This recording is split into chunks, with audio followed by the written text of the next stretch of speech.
मंत्री आलमगीर बर्खास्त हो सकते हैं। सीएम चंपाई सोरेन मंत्री आलमगीर पर कार्रवाई कर सकते हैं। बड़ी जानकारी आपको बता रहे हैं। सीएम चंपाई सोरेन ने पार्टी नेताओं के साथ इस पूरे मामले पर चर्चा की है। तो 35 करोड़ कैश मामले में जहां एक तरफ आलमगीर आलम की गिरफ्तारी हुई है, झारखंड के मंत्री हैं आलमगीर आलम, उनकी गिरफ्तारी हो चुकी है।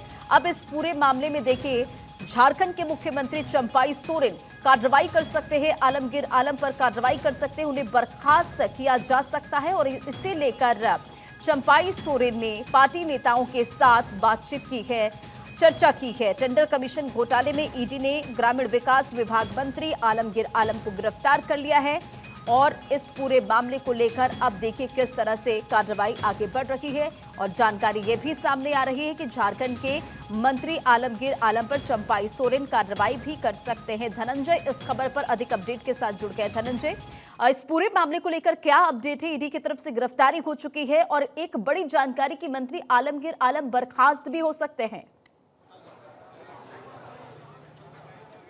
देखिए रंजना, सारी कार्रवाई पूरी हो चुकी है रात में और 10 से 11 बजे का समय ईडी कोर्ट में इसको पेश किया जाएगा और ईडी रिमांड में मांग की जाएगी। लेकिन रात में जो जानकारी मिल रही है, चंपाई सोरेन मुख्यमंत्री ने अपने आला अधिकारियों और सभी विधायकों से एक बातचीत की है। उसमें कांग्रेस को अल्टीमेटम दिया गया कि 24 घंटे में वो कार्रवाई करे आलमगीर आलम के, अन्यथा सरकार उस पर कार्रवाई कर सकती है। क्योंकि देखिए चुनाव का समय, कोई भी कोताही नहीं बरतना चाहती है सरकार। आलमगीर आलम का जो तार है, जो टेंडर जो मामले में घोटाले में नाम आया था, उसके साथ ही साथ जब उनसे पूछताछ की गई, उनके पीएस के नौकर के घर से जब अमाउंट लगभग 38 करोड़ के अमाउंट जो मिले थे, उसे बातचीत करने के बाद कई लोगों को हिरासत में लिया गया, उनसे ईडी कस्टडी में पूछताछ की गई। फिर आलमगीर आलम को देर रात कल गिरफ्तार की गई है। अब सबसे बड़ी सवाल ये है कि इसमें देखिए, जब राहुल गांधी जब आए थे झारखंड में तो उनको दरकिनार कर दिया गया था, सभा से जाने की अनुमति नहीं थी। तो आप समझ सकते हैं कि कांग्रेस इसमें अब पीछे हटते हुए दिख रही है। सरकार उस पर कार्रवाई कर सकती है,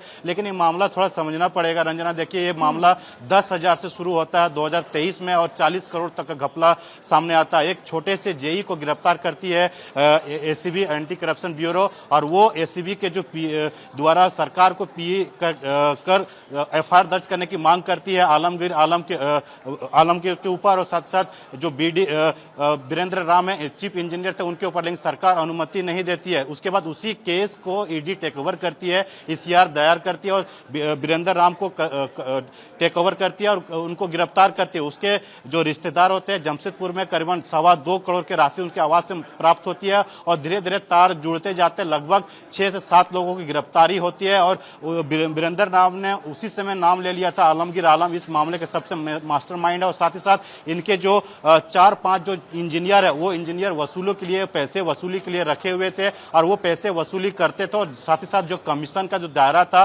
3.12% कमीशन मिलता था, साथ साथ 1.5% मंत्री को जाता था, 1.5% इंजीनियर लोग रखते थे। और तमाम चीजों को लेके ईडी छानबीन की और आलमगीर आलम को गिरफ्तार की गई है। लेकिन और दूसरी सबसे बड़ी बात है रंजना, उनके बेटे तनवीर आलम का भी नाम आ रहा। उनके द्वारा जो पाकुड़ बरहरवा में एक पेट्रोल पंप चलाया जाता है, साथ ही साथ 1200 से 1300 हाईवा चलता है, कोयला का हाईवा चलता है। बरवाहा से पश्चिम बंगाल, बिहार और बांग्लादेश पत्थर का कारोबार चलता है और साथ ही साथ वहां पे एक अवैध वसूली भी चलते हैं और पेट्रोल पंप भी है। उन तमाम मामलों को भी ईडी अब टेक ओवर करेगी। हो सकता है उन तमाम चीजों को फाइलें खुलेगी। धनंजय, जिस तरह से पूरे मामले को लेकर कार्रवाई आगे बढ़ रही है, साथ ही साथ आप ये भी बताते चलिए कि क्या ग्रामीण विकास विभाग के कई अधिकारी भी अब ईडी के रडार पर होंगे? क्या झारखंड के और कोई मंत्री भी ईडी के रडार पर आ सकते हैं?